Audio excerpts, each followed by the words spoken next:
And good morning, everybody, and welcome to our coverage. It's Facebook Live, KTVA. Dave Goldman with you here from Nome at the Burled Arch with our entire crew, John Fain, Heather Hinsey, Daniela Rivera. Happy to have you with us here as we are getting ready to crown yet another Iditarod champion. Very soon, the Norwegian, Thomas Waerner, will be coming down Front Street and claiming his prize, the 48th running of this last great race. He has been spectacular all the way throughout, and although this is more of a coronation, if you will, we've known really for quite some time. We've had that feeling that it was going to be Thomas. In fact, about 400 or 500 miles in, Mushers started to tell us, look out for this guy. He looks like the guy to beat. Jesse Moyer told it to us a couple of times. Aaron Burmeister was complimented on it as well. And sure enough, it is going to be the Norwegian. He's on a terrific race, really textbook mushing all the way through. Calm, easy demeanor. We connected with him in Munich League. He felt pretty good about his chances even then, not 700 miles in, but didn't want to take anything, of course, for granted. Then took the lead, and really he put the rearview mirror away and then put the rest of the field away because they are miles and miles behind him. This is only his second Iditarod race. 5 years ago, he joined as a rookie. He took 17. That was good enough to make him Rookie of the Year. He's 46 years old. He is a family man, father, and a husband. Lives in Norway. He's been mushing, though, for almost 30 years. In fact, he was a handler many years ago for Roxy Wright. Many of you know her as one of the great sled distance racing mushers in the business. But he has really been something to watch. Very special, very easygoing on the trail. As I mentioned, he will be the third Norwegian to win this race. Robert Sorley did it back in 2003 and then found another way to get another one done. Matched that back up in 2005. And then a couple of years ago, Your Life Seth Olsen also did it. Something to think about, too, because these Norwegians are something. They're special the way they're able to do this. It doesn't take them long to figure this thing out. Sorley won 2 of his first 4 races, and although it was number 6, I believe, in those first 5 races, he had come in no lower than 7th place. And now here you get the second race and second victory. What will be for Thomas Knad? And here he comes. We're waiting for him. He'll, of course, get the police escort here up Front Street. And in just moments, we're going to get another late-night finish here. It's relatively mild here in Nome right now. It is cold, but not as cold as we've seen in years past. It is windy. That's really what brings it down. But overall, a fairly comfortable evening, early morning here as we get ready to watch the Norwegian, Thomas Knad. He has really been something to watch, wrapping up what's been a terrific race. We've had a handful of scratches, and of course, there's no getting around it. It has been a quirky year, an unfortunate year, of course, with the concerns of coronavirus. That has certainly affected this race the way it has every other sporting event and every other event globally. As you can see, there is a nice crowd here, and quite honestly, I think a little better than most of us expected. The city of Nome essentially said, don't come this year. There were concerns about having, of course, the groups. And we have some locals, we have some visitors, many canceled. Bars and restaurants not even close to capacity, many are empty, and they will be closing up very soon. Talking to some folks here who were concerned about that. It was ghost town-like here when we first came in. It has picked up. Not quite the celebratory atmosphere that we usually have. And of course, out on the trail, a handful of checkpoints. Also, I'm going to keep checking here to make sure because we want to let that moment breathe when the winner comes down the street. As you mentioned, a number of checkpoints, of course, not fully operational out on the trail. That affected the mushers' strategies, where they were going to go, where they would stop, what kind of services they will have. It's also been a strange year because we've got a handful of big-time mushers who had to scratch. Richie Deal was a surprise. He scratched again. The Barrington sisters also. Aaron Peck as well. Larry Doherty. So a number of big mushers, big names scratching for the first time in their careers.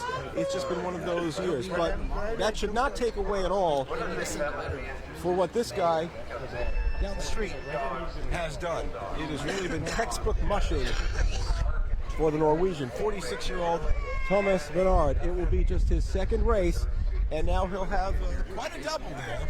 A Rookie of the Year and a Musher of the Year with an Iditarod title victory. Here at the Burled Arch in Nome, a little past midnight, welcoming everyone in. If you're just joining us on our KTVA Facebook Live page, thank you for doing it. Dave Goldman along with John Thane, of course, behind the lens. You've been enjoying his fabulous photography and editing throughout our race from Anchorage to Nome. Also, Danielle Rivera and Heather Hinsey been on the trail with us. We certainly enjoyed bringing the coverage to you, and this is a culmination and a coronation, if you will, as we wait for Thomas Bernard. He began mushing, long distance mushing, back in 2003, but he's been doing it, mushing in general, for 30 years, and he's got a terrific dog team, as I mentioned, a handful of mushers. Really took notice of this guy around the 500-mile mark and said, you know, he may be the one to beat. Jessie Royer was very impressed with him. It seemed like at every checkpoint we found her at, and she was the first in at 4 different checkpoints. But as we were talking to her, she looked at us and said, that guy over there, pointing to Thomas, and said, he's the one. And again, you can hear the crowd cheering,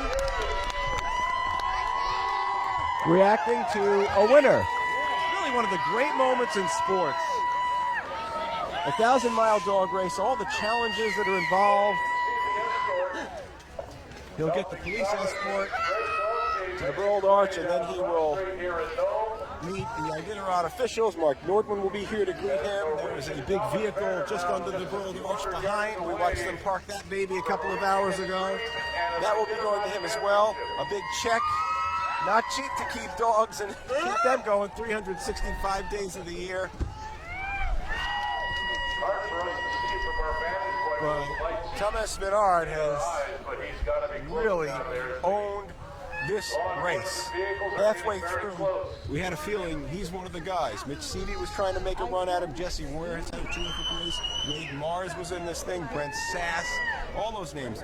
Aaron Burmeister as well, too. All top 10 mushers. Paige Drobny also. All those mushers were right in it, but after a while, we felt like it was going to be Thomas Bernard. Getting closer now. And I'll reach over John just to check out, see where he is, and gets a little closer. We'll give him a chance to get through and let the moment breathe.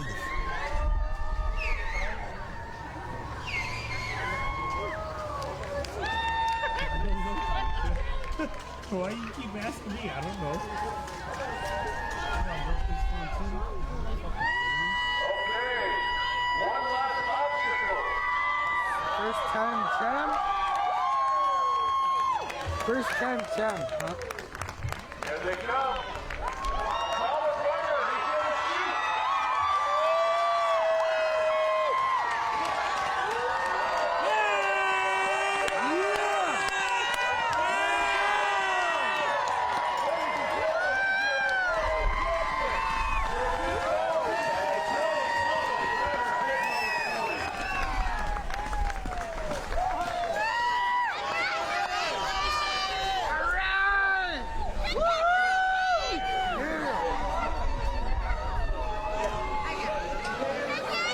The champions arrived. Thomas Bernard wearing bib number 40.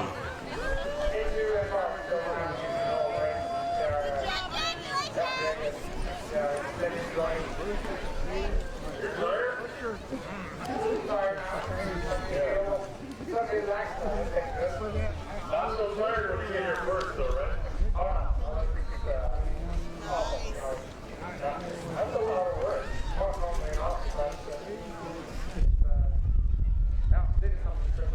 Yeah, we'll let you care for your dogs, and we'll get an interview with you in a little bit. No, not the perfect jam.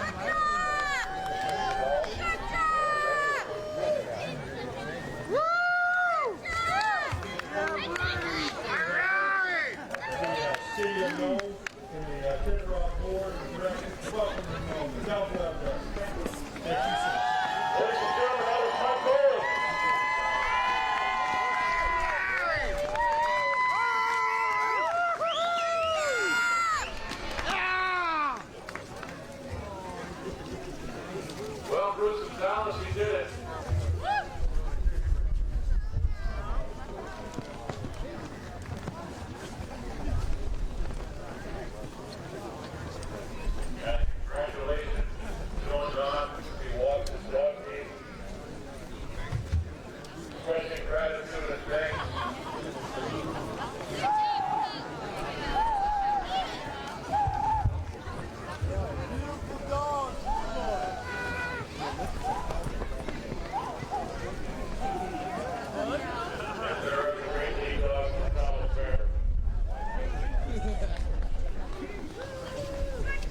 country of Norway is standing a little taller today.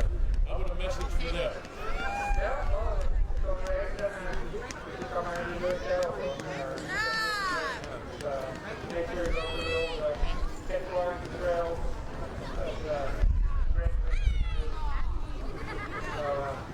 So you're in Norway. You're going to be a great champion. Yeah, ladies and gentlemen, Thomas Waerner, the champion of the 48 Samurai Veteran Snowboard Racing.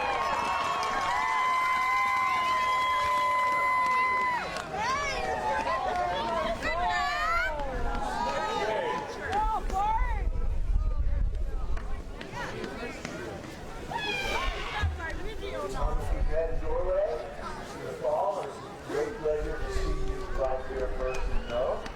On behalf of the Iditarod committee, we have the mayor's check. $51,000. Congratulations.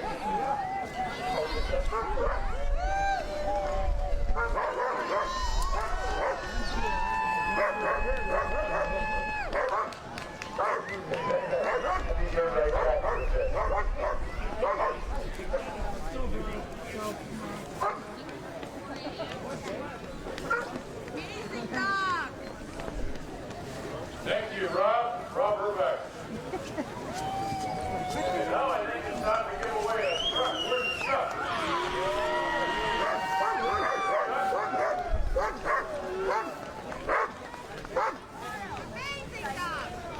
Like he's going, truck. Come on over. All right, time for the truck. Thanks, Fred. This is the captain's by coincidence a local event. Thank you for running with our colors. First time champion, extremely exciting for you and for us. Because an effort likely got a few plans and that's the goal championship. We believe that one great ride deserves another, right folks?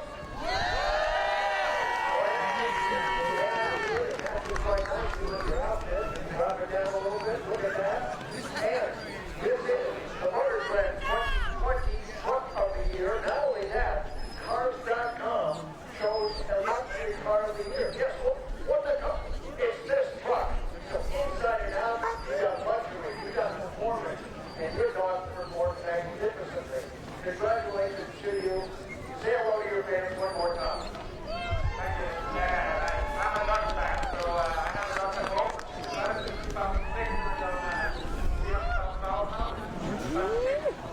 We got like 0 miles into the rain, RAS, real Alaskan rushing, and that's what you brought to us all the way through. I want to give some sporting events around the world. Get to about this. Why? Because Alaska is the last great place for the last great race. Let's hear it for Alaska.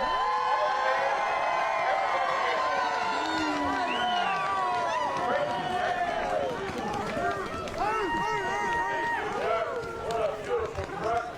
A big truck.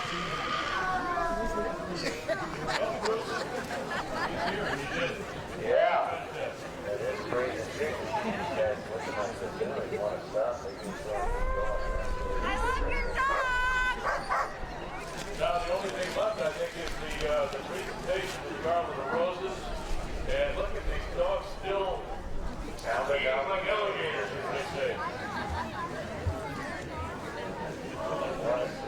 And that was a credit to a lot of the dog teams, Chris, doubtless credit to this race to a lot of dogs. A lot of teams were really getting well hydrated, well nourished, appetite for it. You saw a lot of teams like this, dogged credit. Yeah, a lot of teams coming up there. Yeah, pork belly and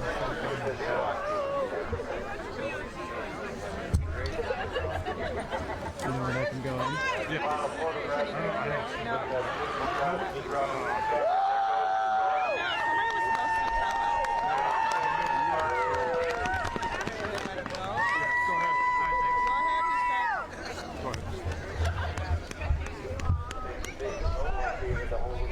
Yeah, that's a huge solo. And the leaders will come up and we'll present the Garland of Roses.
Thomas, can you introduce the lead dogs one more time and tell us exactly who's who?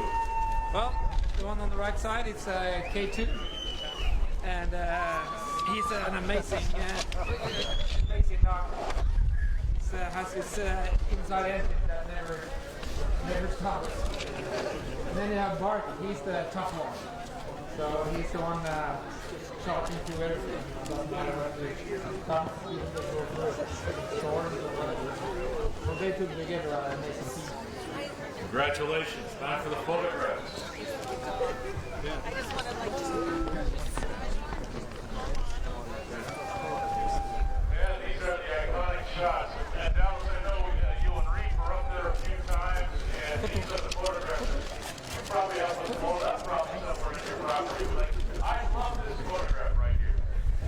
No, it's a beautiful sight for sure. And, you know, this is the iconic image. When you grow up watching this sport, when you grow up watching Iditarod, when you spend your life kind of become the best dog watcher possible, this is the iconic image of the Iditarod champion and the lead dog right here. So I'm pretty sure this will have a place of honor on a wall in Norway here soon. You know, it is a very special time to have those lead dogs and the whole team honor and recognize the special team that this is. I think that's important as a musher, that these dogs are recognized for what they have done, the effort they put in, and each unique individual within that team as well.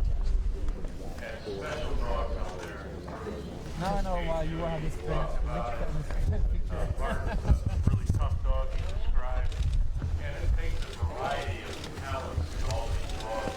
We're all celebrating with you. Yeah, that's what we're talking about before. Some dogs, The team has been awesome. People just couldn't believe it. You knew it was going to Yeah. You could believe in your team. Right? Thrill of a lifetime. Oh yeah, it is. Maybe just the first one, huh? Yeah. I hear this term all the time that's thrown around these biorhythms. What allows the team to go out of this trail and keep the way that they do, where they almost seem untouchable, like they're just unflappable. There's nothing that's going to slow them down. There's no element from the trail. There's no competition. They're out here to do a job and they get here first. This is what I'm going to remember about Nome team, that they just seem untouchable. Well, it just takes a lot of practice. Which dog is which? This is Bart. And this is K2. Okay.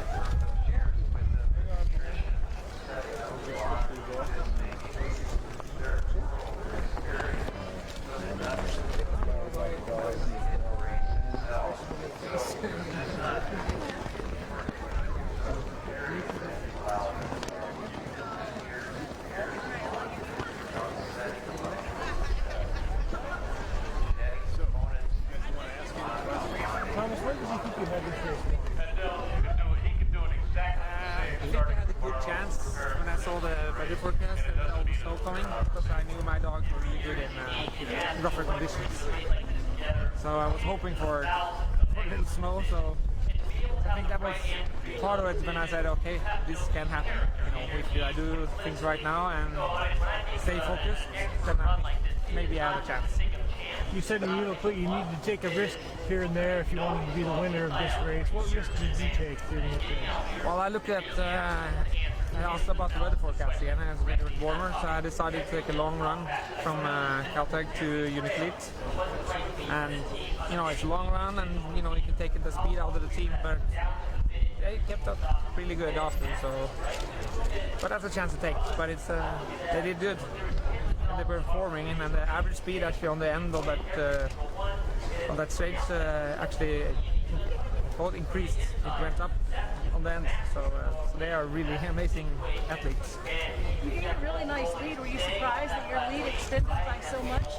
I was a little surprised that nobody followed, that they kind of stopped and say, no, I was a little surprised at that, but when I saw I had the lead, I said, okay, no, I just have to try to keep it. Did you ever make you second guess that decision? Maybe I should have waited, maybe I should have rested. Did you just have that much confidence in the team? Yeah, I have pretty confidence in the team, and we have done so many other races with similar, so it's and as long as they give them the rest they need and they give enough nutrition, so they get all the food they need, and you always listen to the signals from them, if they are tired or. So you always have to pay attention to the dogs, what they are actually trying to tell you. So, so I think if you listen to the dogs, you can actually go long runs and do things. But it's also hard to figure out. What does this do for Norwegian mushing? Do you feel like this is obviously 2 of the last 3 races were won by Norwegians? Do you feel there's many more to come now? Well, I think a lot of people in Norway and Sweden and in Scandinavia are dreaming about Alaska and Iditarod. It's not only me. This is the biggest race, the greatest race, the most history. This is the ultimate thing you can do as a dog watcher. And I've been dreaming about this since I was 11 years old. So I met actually Susan Butcher and Rick Svensson, and so it's kind of been a part of my history of my whole life actually. I was gonna come here. It took some years. But this is I'm a little what do you call it? I don't know the English word, but it's flat. Normally I can really speak, but This is only your second Iditarod, and it's a win. Do you feel like you surprised yourself? Are you ahead of schedule where you thought you'd be in your career? I think I have had a fair chance to win the race this year, but with anybody else also. It's a lot of good mushers that are coming here. It's it's at least 20 teams that are competitive that can win, and then you go to the half race and maybe down to 10. But it's a high level on competition and dog care and dog welfare. And to do a race like this, you have to be ultimate the person to take care of your dogs. That's a fun to see. I looked at Jesse Royer that we're going together, and see how kind of dog person she is. You can just feel that she has it in the fingers, and how she's treating dogs and driving them, and others. It's so many good people that are really good dog people. So it's really fun to race against. Tell us about these 2 dogs. More about why they're special. Well, this is a good story on Bark. In 2014, I had a team with Robert Surley. So, and he borrowed Kelly, who was my lead dog. And he had Kelly, and we came together, but she got feeding heat. So if you look at the times from 2014, so Robert was taking his 8 hour, but he took 8 hours and 30 minutes. Because they had a little fun. So that's actually Bark. So he is made in Ruby. So, and K2, he's out of a dog from Remy Brooks that I bought from him in 2007. So, so actually most of the main lines are after Joey Brennington or Roxy Wright or and Curtis Erhardt actually. And that's where the lines cars coming from, and then they are bred into the Norwegian Greenland dog husky mix. So they're Alaskan huskies from Alaska, just bred a little differently. You can see it on him that he has a little Greenland dog fur, actually. dogs home to Norway right now? Well, I don't think I will get home in a while, so that's going to be next week. So now there will be some problems getting home. Have current events kind of changed your mood at all for winning? Is it affecting you right now? I think one thing we mushers are so lucky that we are in our own world. You know, we don't think about anything. We just think about the dogs and the trail and the next checkpoint and the next thing you're going to do. So you're in this, what do you call it? A balloon, or something. You know, you're just in a bubble. Yeah, you know, yeah. So you're just there, and you don't think about anything. You know, you just think about the dogs. Comments off of that, you had your head down, you were focused on this goal, you've achieved it, and now it seems like you were anticipating your wife being here and she was unable to make it now. What are you thinking about now? Well, it would be nice to have her, but it's good that she's home with the kids. That's important. But that will be nice to have her. She's really, she's the person behind all this. You know, without her, it's not possible to do this sport. So, but next time she will be. Do you have a moment with your team at all before you came in? Yep. I guess what did you do? Well, you just petted them and said thank you, kinda. You know, it's the dogs that are the performance athletes. You know? We are the mushers, and you know we get the credit and everything. But you know, it's the dogs that they are incredible athletes, and it's just every time I look at the team, I just amazing. You know how they can perform and how they are able to do it, and being happy about it. You know, they are. Every time I stop with this team, you know, they are pulling the hook. I have to find trees to stop many times, but I couldn't stop them to give them snacks. So. You know, when you have dogs that are, you know, running for like one run from Caltech to Uniclip, it was 12 hours, I think, and they still, after 10 hours, they're just screaming to go. That's amazing. And for me, that's the most important, actually, is to have, you know, build this team and make them perform at a high level. But I think that's the ultimate thing for me. I think that's why I'm doing this sport. You know, it's a lot of work, so it's. And I've been able to also go to races like this. You know, we are in a bubble, but we have people organizing everything. You know, there's a trail there, it's markers, it's straw, it's heat, it's water, and we just come here in a checkpoint and expect to get everything and leave our garbage, and then we go to the next one. And like in Jaktulik, there were the whole village had actually cleaned out the house, and I saw some videos. It was snow in the whole house, and made everything. And it was a perfect checkpoint. It was no different there than other checkpoints. So they have done really, really good job, and that was nice. And I think the whole village was here. How hard does it come off of a race like this where you spent some great time with your dogs and now you've had this iconic win? How explain to us that aren't familiar how you separate and kind of go back to some sense of normal? Well, that takes some time. It takes some 2 or 3 weeks normally to get back to sleeping and normal life, actually. Easier being out with the dogs, in other words, you're going to miss, I'm sure, that quality of time together. This will always be your first sight Iditarod home. Yeah, it's, you know, but I think all the mushers that's why we do this. You know, it's a quality time with the dogs on training and in the racing and you know, doing what you're enjoying. And dog mushers enjoy dogs, so. Question for everyone else. It's been a few years since you lost Iditarod. Are you planning to keep coming back? Oh, I will try to come back, but you know, it's a lot of money coming over here, so you have to have good sponsors that can help you a lot. But I believe all my gear, so the plan is to come back. Hopefully, but I have to raise the money first. What is your next big goal? What is your next big goal? Have a dinner? No, I don't have a goal now. Actually, my goal was to win the Iditarod in 3 years, and I did it the first year, so it's yeah. All right.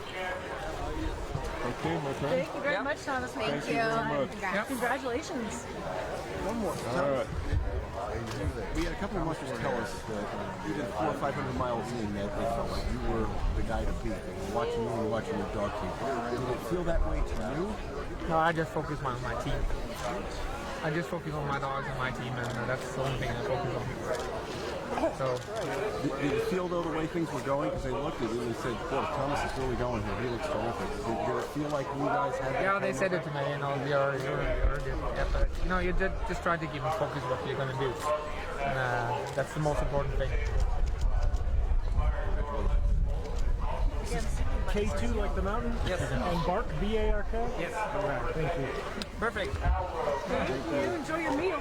Yeah, well, I'm hungry. Did they get what? Yeah, they get a lot of snacks. Sorry, my legs fell asleep there. Congratulations.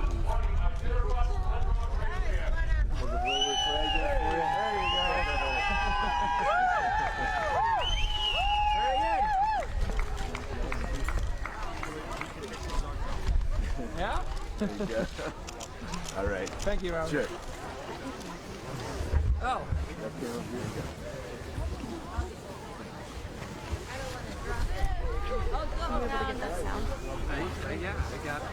I got the first half on the nav mic, and then you came in. And so we don't have to go Oh, yeah. no, we're not. Oh, yeah. Yeah, it's part of them to do it that way. The camera came back. Thank God. I took a million pictures. All right, just in time. I assume I actually don't know. No, are we on yet? Are we still going here? What's our deal?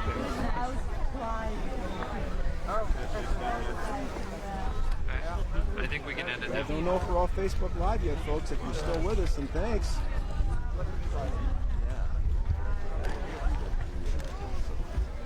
We're staying with Thomas Waerner here, the champion. So Thomas Waerner, and thanks for staying with us here. Dave Goldman with Ken Calavani and John Thane. Danny Rivera's running around somewhere. Heather Hinsey's working on her story. We've got a full team here. And you just heard from the champion. And everything that we've been discussing, again, too, is really came through on this. And we heard Greg Heister and Bruce Lee, of course, talk about, and Dallas Seavey, and that is that he took control of this race early. He had the best dog team. He managed them beautifully. He's been doing this a long, long time. And even 400 or 500 miles in, and John, you were with me on that when we had Jesse Waerner a number of times tell us that he looked like the guy to beat. I asked him once, and again, he's tired. Perhaps he didn't want to answer it, or perhaps he was trying to process it, but he knew that he was the guy to beat. So Thomas Waerner, congratulations, the Iditarod champion for 2020. We thank you for joining us here in this early morning hours. Our title holder, Iditarod 48. For the entire KTVA crew, I'm Dave Goldman. Thank you, and good morning from Nome.